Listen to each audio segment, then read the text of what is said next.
just making this video because me being a beginner, there's a lot of things that I ran into that like big problems. Like, well, there's a lot of problems that I ran into. And I figure I might as well share them with everybody else. Like, that way you don't, if you're starting, that way you don't get them wrong too. You know, because it's really annoying to fix sometimes. So starting off, I'll just start off with what I did wrong first. You want to make sure when you start off that you learn your moves in the right direction. For example, what I did wrong is when I was doing the 6-step, I'm right-handed. And when you're right-handed, you need to go clockwise. When you're left-handed, you need to go counterclockwise. And the reason that's important is because if I were to do a 6-step, let's say I was doing it, sorry, I'm not good at this, counterclockwise, which is the way I learned it first.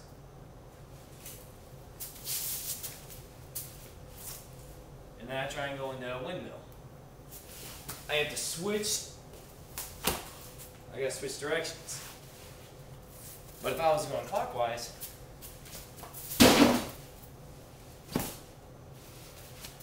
you know, it works out. That kind of defeats the purpose of the whole 6-step. You have to switch directions. In b-boying, you are right-handed if you do your freezes on your right hand. You're left-handed if you do freezes on your left hand. Alright? So just remember that. Another problem, staying on the 6-step just because we're already on it. I learned it like this.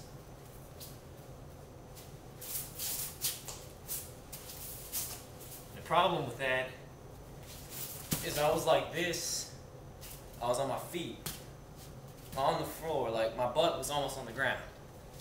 You should be on your toes. You should be able to balance without any hands. Because, I mean, just trust me, it's way easier. Alright? Just learn it on your toes. Not like this. Not like this. Like this. Not like this. Like this. Alright. Okay, another important thing, like minor thing, you just don't want to waste your money, is shoes.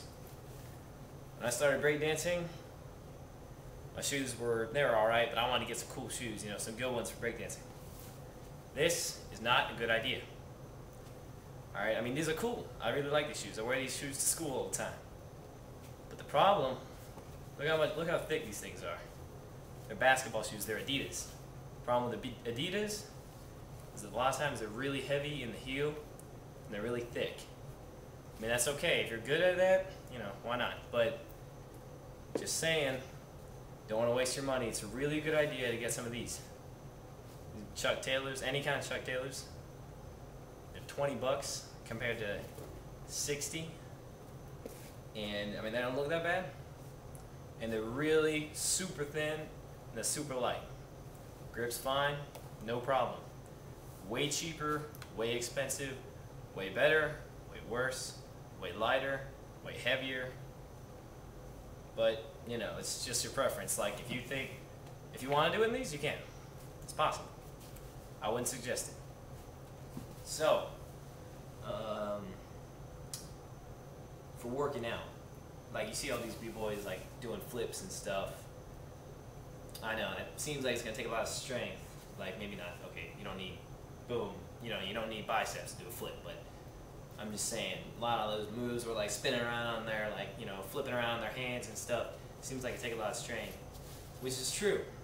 Like, with working out, I think you should work out to b-boy, but you don't need to. If you don't, I mean, b-boying itself is a workout, trust me, but, I mean, you know, it'll get you in shape enough to do the moves, but if you work out at the same time, if you were like working out for a month and b-boying for a month, you're going to improve, I think, personally, you know, it's just my opinion, but I think you're going to improve a lot faster with the power moves especially than other people. And another important thing is stretch. Stretching, at least in dancing in general, even in just any kind of dance, stretching is just as important, if not more important, than working out. Alright, I mean, just you really trust me, you need to get more flexible. And just like stretch before, even after, you know, anything. As far as clothing goes, doesn't really matter. Just wear, like, I always wear sweatpants. I used to wear like shorts and just, you know, I used to be like a basketball player, you know. But you know, I mean, shorts are okay. You know, just alright, wear whatever you want. But what I would suggest is something that's like this. Like, it's not really that thick to where I don't like kill myself from like the heat, obviously, because it's, you know, it's a lot of work. But I mean, just like something that's long enough, because I don't know. I mean, I guess it looks cooler, and like you won't get rug burns, and you won't cut yourself on the ground as much. If you want to wear shorts, I would suggest longer shorts, because like I have a problem when I do handstands. You know, my shorts go, whoa, you know, they fly all the way up my thighs, you know, showing off. So just, if you're going to wear shorts, I suggest you wear longer shorts so they don't go way up there, you know what I'm saying? That's where I wear sweatpants. Hats, like if you're going to do head spins or something, you might want to get a beanie. I wouldn't suggest helmets just because, I mean, you can learn them with helmets, but eventually I would not suggest wearing a helmet to like a battle or something. So you're going to have to learn without a helmet. So, I mean, from one beginner to another, all you really do, I mean, people think it's, I mean, B-Boy is a lot harder and a lot easier than most people think. I mean, it's way harder. It takes a lot more time and a lot more skill and a lot more practice, hard work than people think. It should be in the Olympics, honestly. But it's not, people just, they think, oh man, I wish I could do that, but they don't. You can't. Anybody can do it. You just have to practice. The reason people don't do it is not because they can't, it's because they're just not gonna put forth enough effort.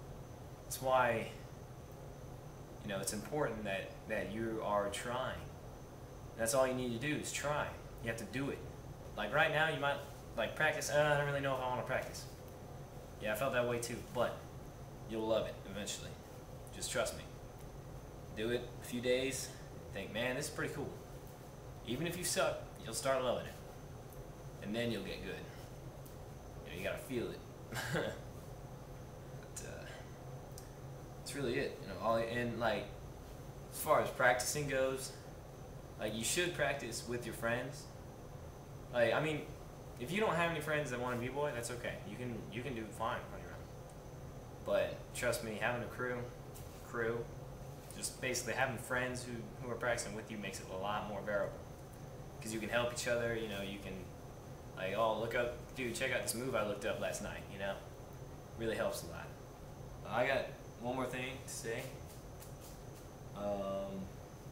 Like, as far as the place to practice goes, I actually, most of the time, I just have to practice in here, my garage. And the floor is really hard, but it's alright. I mean, I you know, got this little ghetto piece of cardboard that I use, you know, to practice windmills or whatever. I mean, but like, yeah, I mean, like, if you don't have a place to practice, which, I mean, a lot of people don't, and that's why they use excuses not to ever do it, but you can do it anywhere. I mean, you can do it out there on the driveway. Just get a piece of cardboard. You don't even need cardboard for like footwork and stuff. You don't need anything. You can practice it anywhere. I mean, be careful, but I mean, yeah. You might want to go to your local gym or something. Basketball courts are awesome if you have the guts. I mean, I didn't for a while to like do it in front of everybody just because, you know, it seems kind of weird. But basketball courts are a really good idea if you have like a membership, the Y or something, YMCA. But yeah, just like anywhere that's like wood floor, specifically like basketball court style, is nice. Like that's like probably the best. Carpet's okay. When you're on carpet, you want to wear something like this. Once again, touching on the sweatpants because you're gonna get a lot of carpet burns if you don't, or you might. That's what happened to me. So one like really important thing is like as far as improving, you want to always, when you're practicing, you want to like get feedback. You want to watch yourself. If you don't have a mirror, I don't have a mirror, so I use what I'm using right now. I have my flip camera. And I always record everything I do so I can go back, like when I'm done like practicing windmills or whatever. I go back and I look at that camera and I see, oh, okay, well, my legs weren't spread out, you know? That way, like, it's really important that you know what you're doing. Like, if you see yourself do it, that way you can tell what you're doing wrong, you can improve. So just get a camera, get a mirror, get a friend, whatever. Glass even works, as long as it's, like, if you have like a sliding glass door or something and it's dark outside, you can use that. Your neighbor might be watching you and you wouldn't notice, but still. But yeah, like, feedback is important. And when you're looking up stuff on YouTube, like, that's where I learn a lot of my stuff, and it's okay. You want to make sure you look up a lot of different videos at the same time. Like, you don't want to look up just one YouTube tutorial and say, okay, I got it.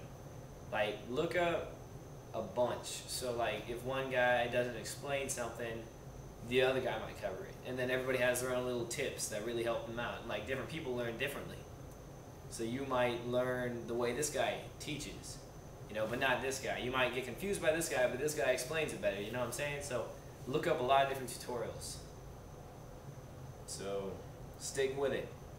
I bet, man, if you can survive like the first week, if you can keep it up through the first week, you can do it. Because, I mean, just work, man, practice. Keep at it. Don't give up. That's all I gotta say.